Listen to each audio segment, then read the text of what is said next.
E eu queria meditar nessa noite sobre como manter a esperança em tempos de intenso sofrimento. Mantendo a esperança em tempos de intenso sofrimento.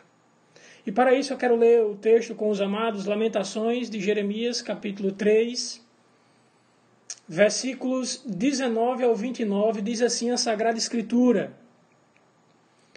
Lembro-me da minha aflição, do meu delírio, da minha amargura e do meu pesar. Lembro-me bem de tudo isso, e a alma desfalece dentro de mim. Quero, porém, trazer à memória aquilo que pode me dar esperança, que as misericórdias do Senhor são a causa de não sermos consumidos, porque as suas misericórdias não têm fim, elas se renovam a cada manhã, porque grande é a tua fidelidade. Digo a mim mesmo, a minha porção é o Senhor, portanto, nele porei a minha esperança. O Senhor é bom para com aqueles cuja esperança está nele, para com aqueles que o buscam. É bom esperar tranquilo a salvação do nosso Senhor. É bom que o homem suporte o jugo e leve-o sozinho e em silêncio, porque o Senhor pôs sobre ele. Põe o rosto no pó, talvez ainda haja esperança. Meus irmãos e meus queridos ouvintes dessa live nessa noite, a vida ela é marcada por sofrimento. Ela é marcada por sofrimento. Desde o momento do nosso nascimento, meus queridos irmãos, quando a nossa mãe ela está com dores de parto para dar à luz, o sofrimento na vida da nossa mãe já começou. E esse sofrimento ele nos acompanha durante toda a nossa vida. Quando nós tentamos algumas realizações, quando nós buscamos algum objetivo, enquanto nós vivemos nesse mundo aqui, sempre nós passaremos por sofrimento, seja o dia do nosso nascimento, seja o curso natural da nossa vida, com muitas e várias decepções, com frustrações, com problemas que enfrentamos no nosso dia a dia. Mas o sofrimento ele se intensifica, meus queridos, quando a hora da morte ela chega, quando nós temos que nos despedir daqueles que tanto amamos, daqueles que tanto fazem parte e que ocupam um lugar especial da nossa vida. Veja que, meus irmãos, como eu falei, o sofrimento é inevitável. Nossa vida ela é marcada por sofrimento, desde a hora que nossa mãe dá a luz em sofrimento para a gente nascer. Durante o curso da nossa vida, com as nossas muitas frustrações, várias decepções nesse mundo, até mesmo o dia da nossa morte, quando nós temos que nos despedir de quem amamos, quando temos que deixar esse mundo, o sofrimento faz parte. E, meus queridos, por mais que seja difícil admitir isso, boa parte do sofrimento que nós temos aqui, ele é inevitável e também inexplicável. Ele é inevitável porque nós vivemos em um mundo, meus queridos irmãos, que ele é marcado pelo pecado. E aonde o pecado toca, ele traz destruição. Ele traz destruição na família, nos empregos, na economia. Aonde o erro e o pecado se infiltram, há sofrimento. Quando Deus cria o mundo, em Gênesis 1 e 2, a primeira vez que a palavra sofrimento ela aparece quando Adão e Eva desobedecem a Deus. O pecado o pecado ele traz o sofrimento. Então, nesse mundo corrompido em que nós vivemos, danificado pelo pecado, onde as pessoas se aproveitam umas das outras, onde as pessoas são egoístas, onde as pessoas usam umas às outras, onde a renda ela não é bem dividida, onde os serviços não são bem divididos, onde o governo é corrupto. Quando a gente olha para tudo isso, nós conseguimos ver que o sofrimento ele é inevitável, mas boa parte, meus queridos irmãos, do sofrimento ele é também explicável. Eu sei que talvez, preste atenção no que eu vou dizer agora, talvez o que você esteja passando agora, o sofrimento que você esteja passando agora, seja difícil de você entender a razão. De fato, meus irmãos, nós não temos como saber, nós não temos como entender todo o propósito de Deus e toda a soberania de Deus sobre as nossas vidas. Tem coisa que a gente passa por certos tipos de sofrimento, que a gente não sabe o porquê, é inexplicável. A gente não sabe o porquê, não sabe como aquilo está acontecendo por a gente, porque a gente não sabe os planos de Deus e a vontade de Deus. Mas boa parte dos sofrimentos que nós enfrentamos nesse mundo, eles estão relacionados ao pecado, e nesse sentido ele é explicável. Como eu disse, boa parte do sofrimento é inexplicável. A gente não entende. Mas boa parte do sofrimento que nós enfrentamos nesse mundo, ele é explicável, porque é consequência muitas vezes do nosso próprio pecado. Por que eu estou dizendo isso?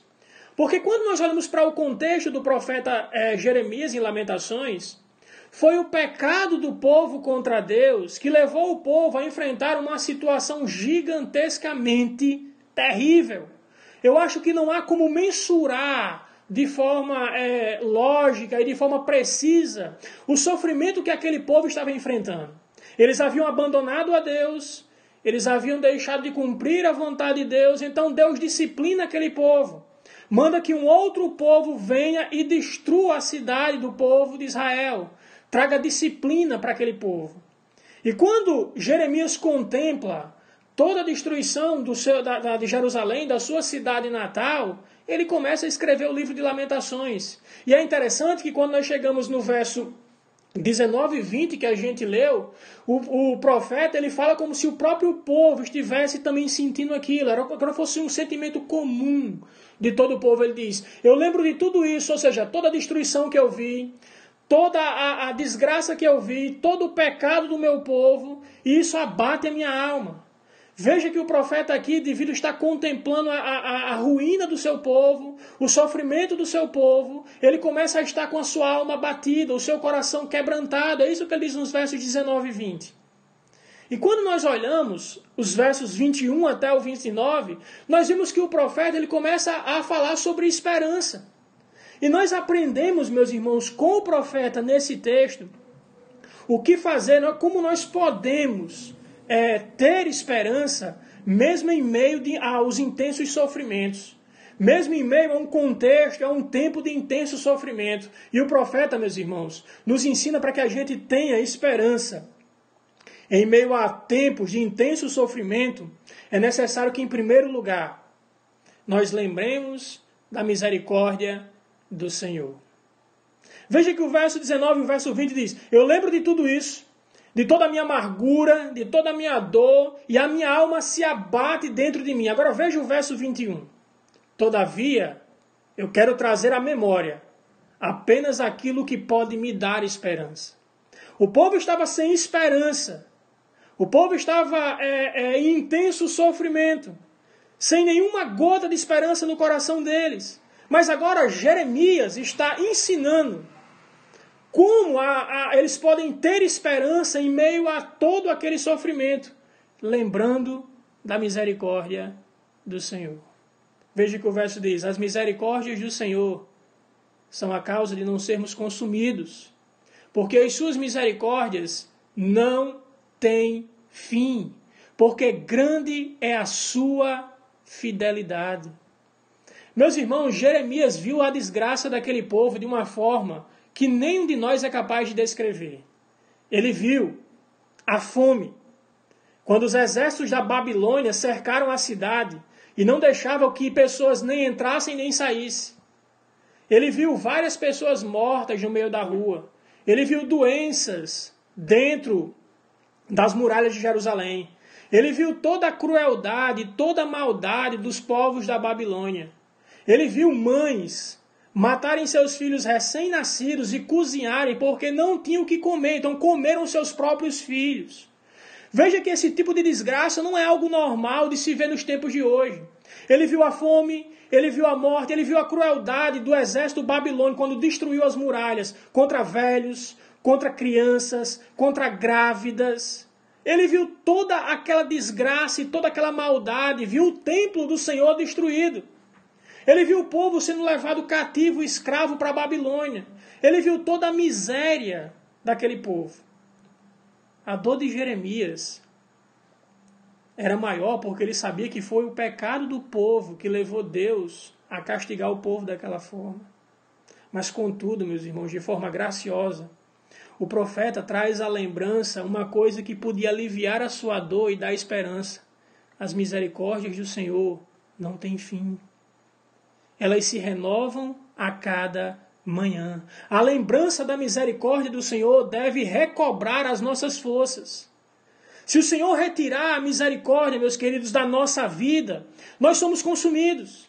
Veja que o próprio texto está dizendo que elas são inesgotáveis. É por isso que quando a gente falha, é por isso que quando a gente peca, a gente pode ter esperança de perdão, porque o nosso Senhor morreu em nosso lugar. Deus nos mostra a esperança maior que existe na face da terra, e essa esperança é um homem, é Jesus Cristo. A misericórdia do Senhor sobre a vida do seu povo ela é inesgotável. Sofrimento nenhum pode apagar. O profeta diz que ela não tem fim. Se você hoje está vendo essa live, se você está vivo, se você está agora aí, acredite, a misericórdia do Senhor se renovou sobre a sua vida hoje pela manhã. Se você está aí também em intenso sofrimento, com dor, a dor do luto, a dor da separação, talvez até a dor da fome, eu quero dizer que a misericórdia do Senhor vai se renovar sobre a sua vida amanhã de manhã. Ela não tem fim. O profeta pode ter esperança, o profeta pode, meus queridos, ter esperança mesmo em meio a todo aquele intenso sofrimento, porque ele sabia que a misericórdia era a causa dele não ser consumido totalmente, deles não ser destruído. Jeremias sabia que havia esperança de salvação, havia um Deus que controlava todas as coisas. E ele se agarra nisso. Nesse momento, meus irmãos, onde a incerteza ela é total e geral em todo o planeta, nós precisamos nos agarrar na misericórdia do Senhor. Nós precisamos saturar a nossa mente com a palavra de Deus e o quanto Ele é misericordioso. Nós precisamos fazer isso. A lembrança da misericórdia de Deus, meus queridos, deve produzir no nosso coração esperança. Agora veja, meus queridos. Apesar de hoje a misericórdia do Senhor ser oferecida a todos, vai chegar um momento em que a misericórdia do Senhor não estará mais disponível. Hoje é o dia do nosso arrependimento. Hoje é o dia de nos voltarmos para o Senhor Jesus. Hoje é o dia de lembrarmos que o Senhor oferece misericórdia àqueles que o buscam, àqueles que esperam nele. Foi assim com os judeus. Vários judeus piedosos que viviam no período de Jeremias, eles foram chamados a lembrar da misericórdia de Deus e se arrepender dos seus pecados, a confessar a Deus e a buscar em Deus a solução para aquela crise. A mesma coisa para nós, meus irmãos. As misericórdias sobre a vida do povo de Deus não têm fim, mas uma hora ela vai ser limitada para a vida daqueles que não se renderam a Jesus Cristo. Uma hora a misericórdia vai ser limitada e vai acabar para a vida daquelas pessoas que não obedecem a Deus, assim como muitas pessoas do tempo de Jeremias. Um dia, a misericórdia chegará ao fim para aqueles que não são filhos de Deus, para aqueles que não aceitaram Jesus Cristo como o único e suficiente Salvador das suas vidas, que não aceitaram a oferta misericordiosa de Deus pelo nosso pecado, cravando Jesus Cristo naquela cruz. A destruição foi uma punição pelos pecados daquele povo. Toda a dor que Jeremias estava vendo ali era a culpa do pecado daquele próprio povo. Mas Jeremias tinha uma âncora. Ele tinha uma esperança, que era a misericórdia de Deus. Ele sabia que a misericórdia de Deus seria renovada.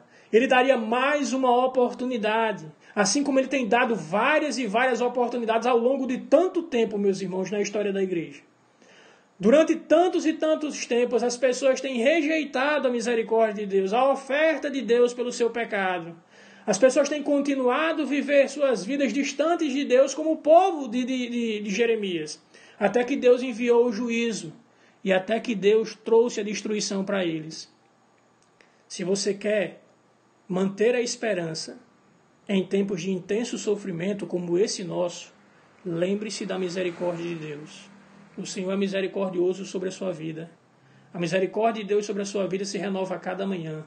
E o Senhor é fiel, grande é a tua fidelidade. O Senhor é fiel para cumprir as promessas na vida do seu povo. O futuro da igreja não é de destruição, é de glória. Porque o futuro, quem controla é o nosso Deus. A igreja passará por essa dificuldade e a igreja se fortalecerá depois dessa dificuldade. E nós continuaremos avançando nesse mundo com o evangelho do nosso Senhor Jesus Cristo.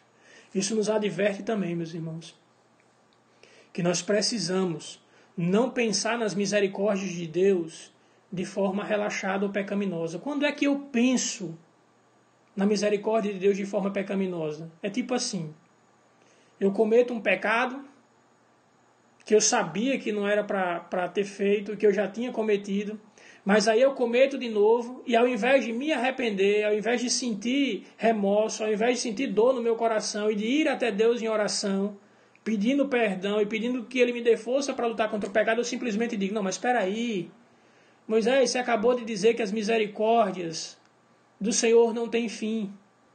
As misericórdias do Senhor se renovam a cada manhã, então se eu pequei, por que eu vou me preocupar? Se esse é o sentimento do seu coração depois de você cometer pecado, avalie a sua conversão. Avalie se de fato você é alguém salvo, porque alguém salvo não usa a misericórdia de Deus como uma liberdade ou um passe livre para pecar. A misericórdia de Deus é dada a gente para nos dar esperança de que se nós confessarmos os nossos pecados, Ele é fiel e justo para nos perdoar de toda a nossa iniquidade. A misericórdia é oferecida àqueles que entendem que o pecado macula a santidade de Deus, que o pecado entristece o coração do nosso Deus e que, portanto, nós temos que lutar contra isso para evitar cair de novo.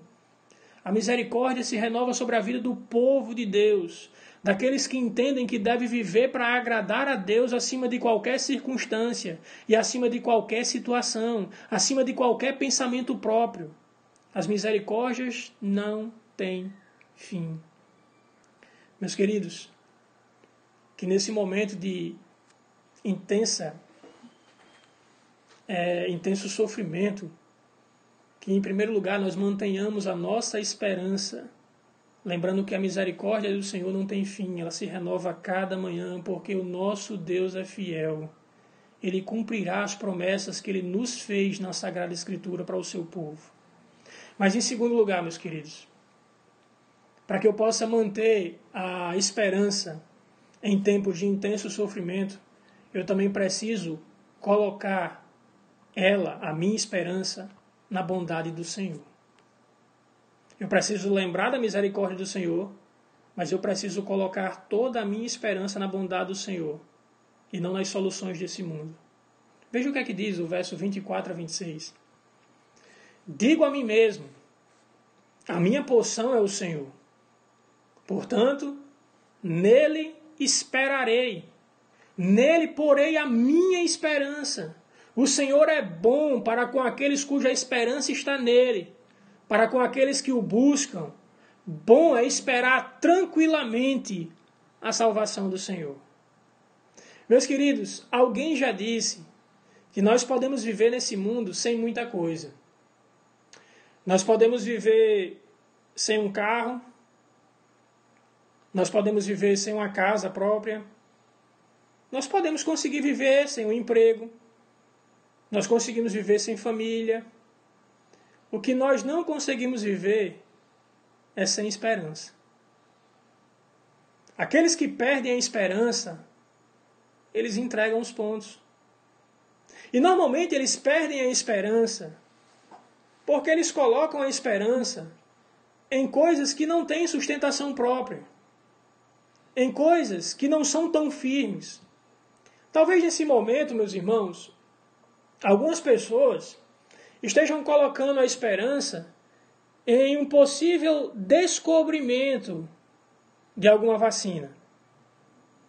Talvez estejam colocando a esperança, e eu espero que você, meu amado, que me escuta, não esteja com esperança nisso. Algumas pessoas estão colocando a esperança no governo, em homens. Aliás, infelizmente no Brasil, é difícil confiar em governo. É difícil confiar em político. Apesar de todas as melhorias que nós temos visto, é muito difícil confiar em homens. É muito difícil colocar a esperança nos homens.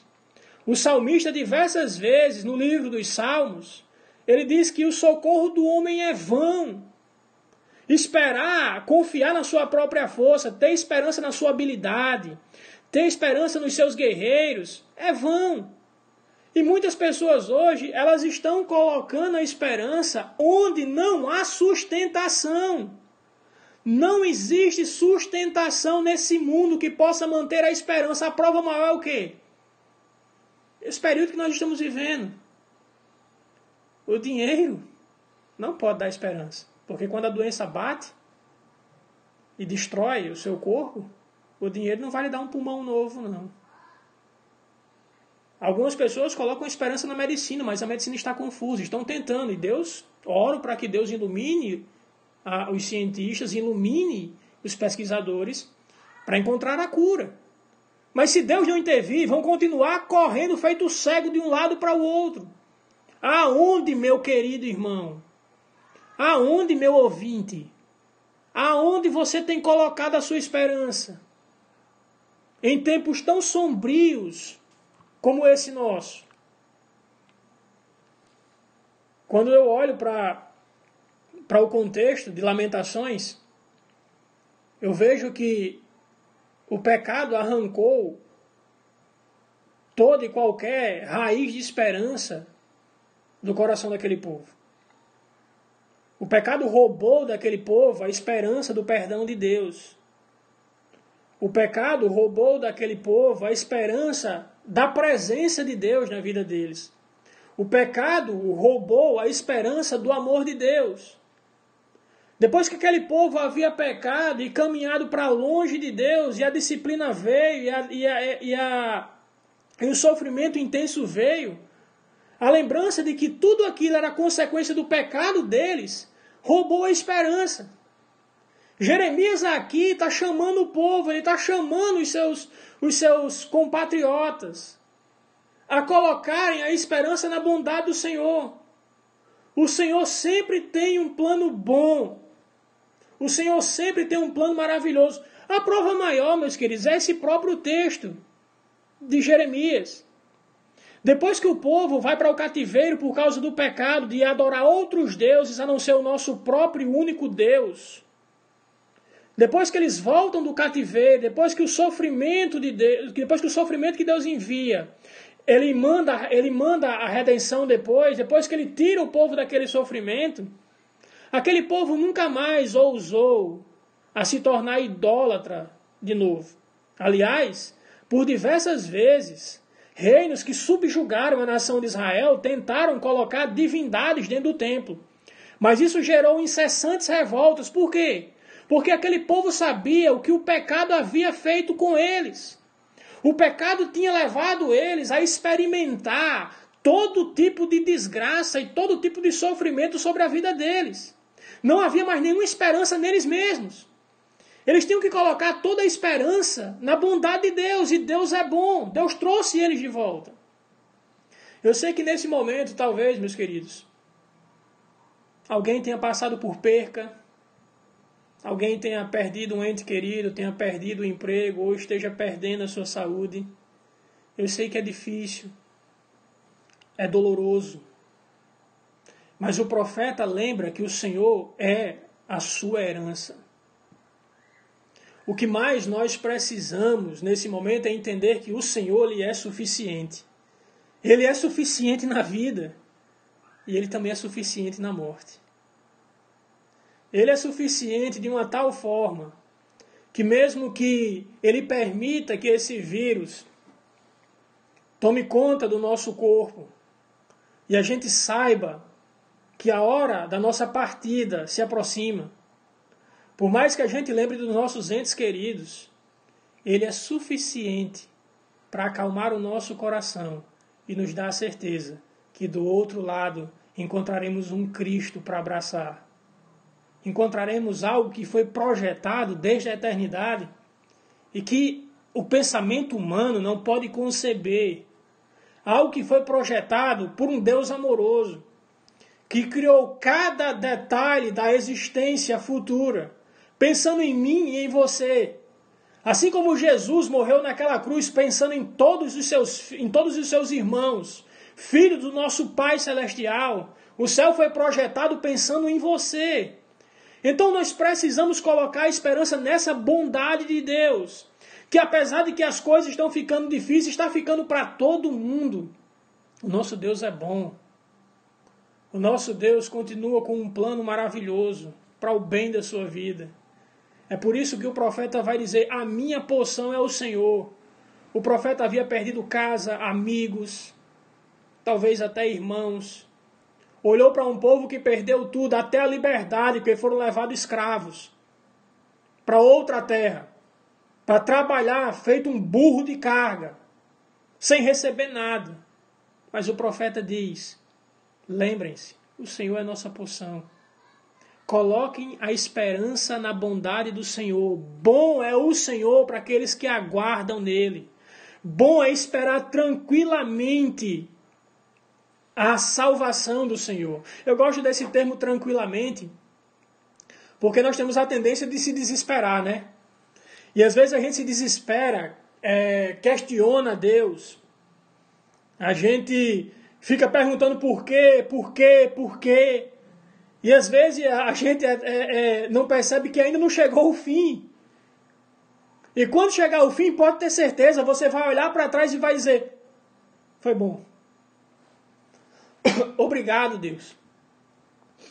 Obrigado por o Senhor ter permitido tantas e tantas coisas na minha vida. Porque eu sei que foi por fruto da sua bondade. E hoje eu estou mais próximo do Senhor. Hoje eu sei que o Senhor é a única coisa que realmente tem sentido.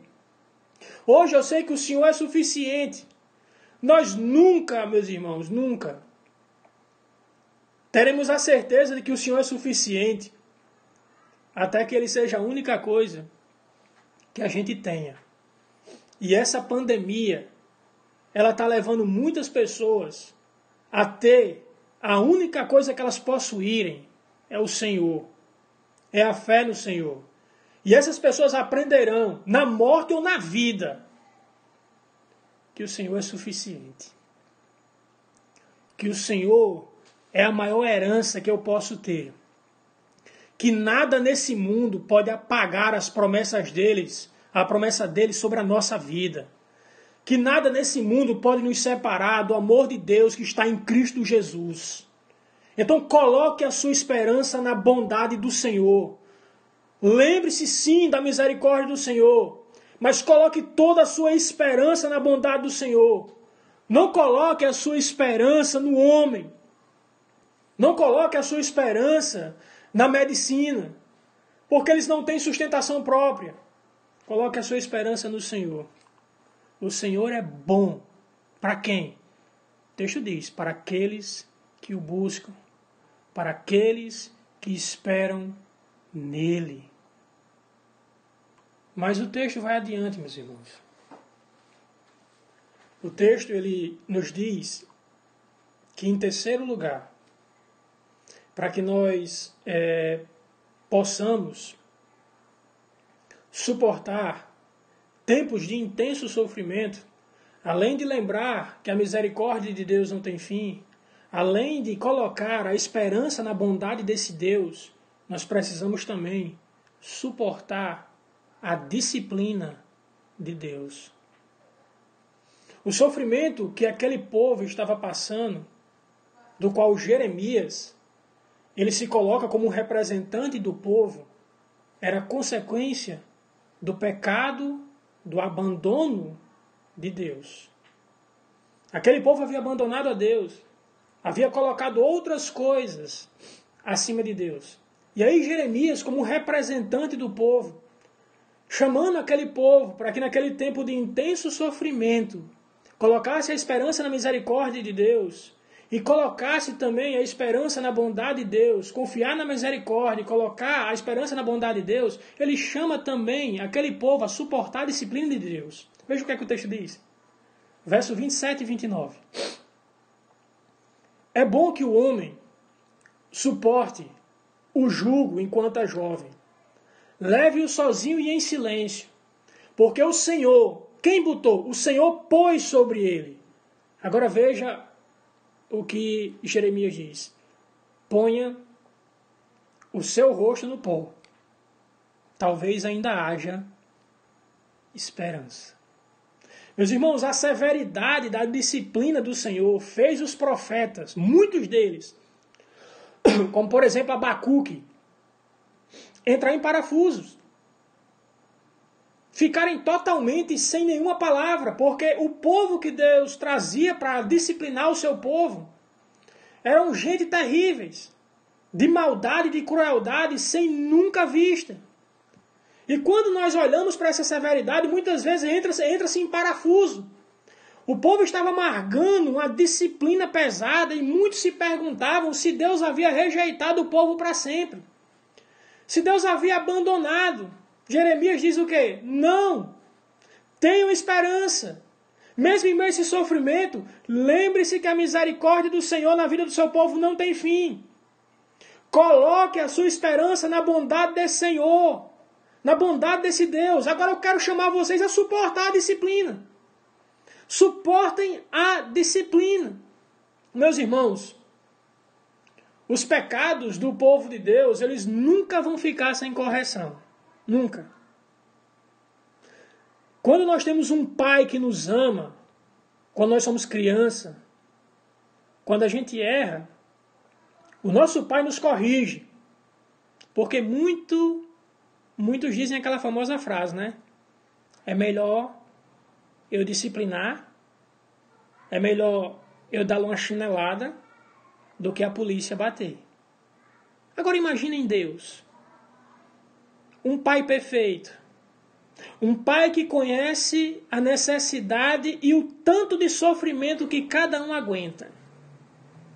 Jeremias chama o povo a colocar a cara no pó, a aceitar, a se voltar para Deus, a reconhecer o pecado. Bota a cara no pó, aceite a disciplina de Deus. É o que Jeremias está chamando. E nós precisamos, meus irmãos, suportar a disciplina de Deus também no nosso tempo. Infelizmente, meus irmãos, de forma geral, a igreja moderna ela tem perdido um pouco um foco, caindo em vários tipos de idolatria. Uma boa parte dos cristãos, hoje, eles estão vivendo de uma forma que Deus não é o centro das suas vidas. Eles estão vivendo, estão substituindo a prioridade das suas vidas com viagens, outros estudando para concurso, outros buscando um padrão de beleza, outros procurando dinheiro.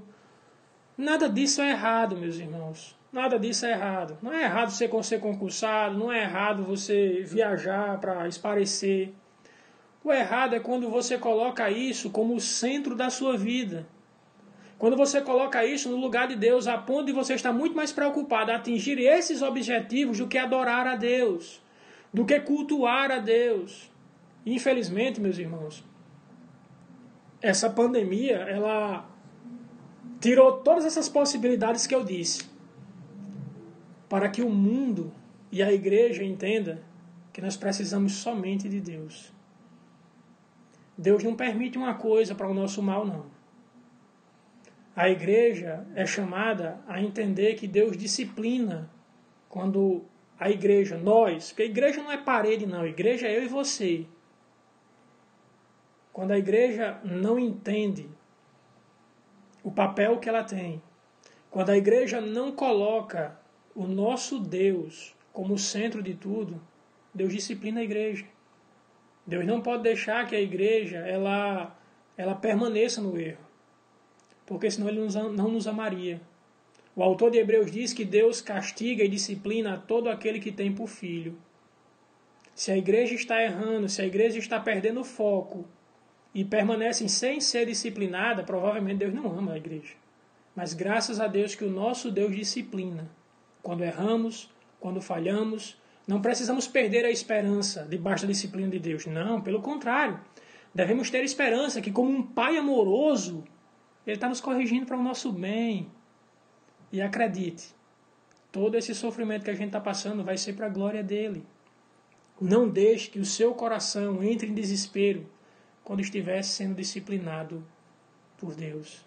Da próxima vez que você estiver sofrendo, faça como o salmista, no Salmo 119, verso 71, ele diz: foi bom ter sido afligido, outras versões, disciplinado. Foi bom ter sido afligido para que eu aprendesse os teus decretos.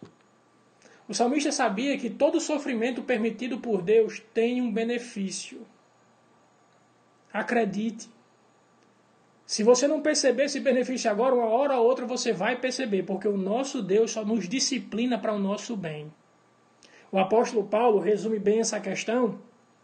Um texto que eu queria ler para os irmãos, está lá em 2 Coríntios capítulo 7, verso 10 até o 11, ele diz o seguinte: a tristeza segundo Deus produz remorso. A tristeza segundo Deus não produz remorso, mas sim um arrependimento que leva à salvação. A tristeza segundo o mundo produz morte. Vejam que a tristeza de Deus produziu em vocês: dedicação, desculpas, indignação, temor, saudade, preocupação, desejo de ver a justiça feita. Veja que Paulo reconhece que a disciplina de Deus produziu indignação daqueles irmãos contra o pecado, não contra Deus. A disciplina de Deus fazia com que aqueles irmãos sofressem, mas isso produzisse na vida daqueles irmãos a tristeza que Deus produz na disciplina dele, seja usando homens, ou seja, ele mesmo tomando a dianteira, ela sempre vai produzir frutos bons. Então nós precisamos suportar. Nós não precisamos perder a esperança, porque a disciplina de Deus é feita em amor e nunca em ódio.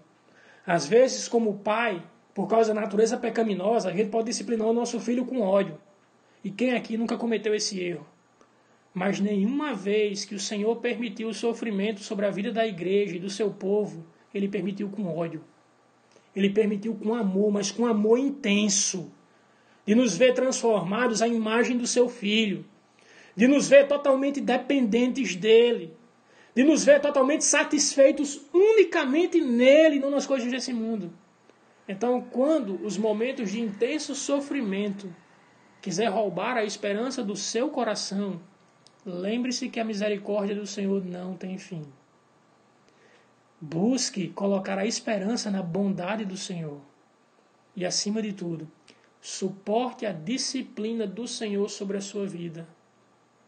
Se o seu sofrimento foi ocasionado por algum pecado, suporte, porque Deus está disciplinando você para o seu bem. Meus queridos, eu quero concluir nessa noite. E eu quero concluir dizendo que eu vejo muita similaridade entre o texto de Lamentações e o nosso tempo. Aliás, um certo comentarista bíblico diz que o livro de Lamentações ele é lido no mês de julho, agosto, mais ou menos, em Israel, para lembrar da data da destruição que esse profeta viu, a destruição que os babilônios ocasionaram em Jerusalém. O mais interessante ainda é que a mesma data que esse templo foi destruído, foi a mesma data que também foi destruído no ano de 70 por os romanos. E aqui eu entendo um paralelo bem interessante. As lágrimas de Jeremias, no seu livro, no Profeta, capítulo 3, se parecem muito com as lágrimas de Jesus Cristo para Jerusalém dos seus dias. Quando Jesus diz Jerusalém, Jerusalém, chamando Jerusalém para o arrependimento.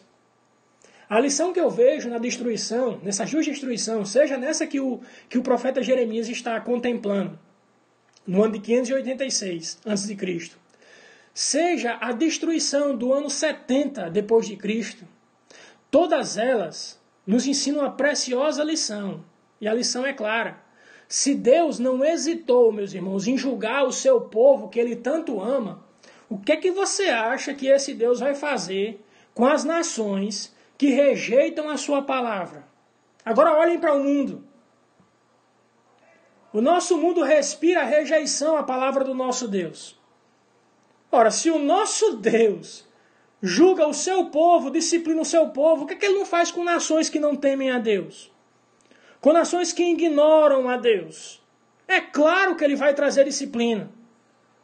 E meus queridos, Deus está chamando o mundo, também a igreja, claro, mas Deus está chamando o mundo para o arrependimento. Deus está chamando a igreja para o arrependimento. Deus está chamando, meus queridos, para que a gente abandone os nossos pecados e os nossos pensamentos que são contrários à vontade de Deus. Se não fizermos isso, meus irmãos, ele vai continuar enviando pragas e catástrofes. Ele vai continuar batendo, e vai bater cada vez mais forte. Vai batendo, batendo, batendo, até quebrar o nosso orgulho. Até nos colocar de joelho. Até nos fazer entender que não somos autossuficientes. E quando a gente estiver de joelho, que a gente lembre do que o profeta diz em 2 Crônicas, capítulo 7, verso 14. Se o meu povo, que se chama pelo meu nome, se humilhar e orar e me buscar e se converter dos seus maus caminhos, dos céus eu ouvirei, perdoarei os seus pecados e sararei toda a terra. Se nós não entendermos que esse momento é um momento de avaliação, de que Deus está sentenciando o mundo, para lembrar o mundo que eles não são autossuficientes, para lembrar para todos nós que nós não somos autossuficientes. Um simples vírus está ferrando com a economia. Um micro-organismo está derrubando nações. O recado de Deus é simples. Vocês não podem viver sem me levar em consideração. Orem agora. Deus quer botar o mundo de joelho. Deus quer botar a igreja de joelho. Então fique de joelho. Ore a Deus. Confesse seus pecados. Confesse as muitas vezes que você desejou, ao invés de estar na igreja domingo à noite cultuando a Deus, pelas lanchonetes da vida, ou pelas praias da vida, ou pelos shoppings da vida, ou pelas conversas bobas com seus amigos nas praças da vida. Peça perdão. Peça perdão pelas vezes que você deixou de cultuar a Deus por desculpas das mais esfarrapadas possíveis. Peça perdão das vezes que você deixou de cultuar a Deus para ficar em casa e bater aquela série que você acha que é tão legal e tão importante para a sua vida. Peça perdão a Deus. Que a gente peça perdão a Deus pelos nossos fracassos espirituais. Que o povo que é de Deus, a gente clame pelo nome de Deus, se arrependa, se volte para Deus, que a gente ore para que o mundo se volte para Deus, para que outra praga pior e mais devastadora não apareça. Porque se Deus não proteger-nos, nenhum governo, nenhuma vacina pode. Que Deus nos abençoe, meus queridos. Que em momentos de intenso sofrimento como esse nosso, que a gente mantenha a esperança, lembrando da misericórdia de Deus, da bondade de Deus e suportando a disciplina de Deus, sabendo que Ele faz isso em amor. Deus abençoe a cada um de vocês. Que o Senhor proteja cada um de vocês, que o Senhor proteja todos nós e que o Senhor tire esse mal desgraçado que está sobre o nosso mundo. Mas que isso também nos leve a entender que todo o poder e toda a glória vai ser unicamente para Ele. Deus nos abençoe, meus queridos. Amém.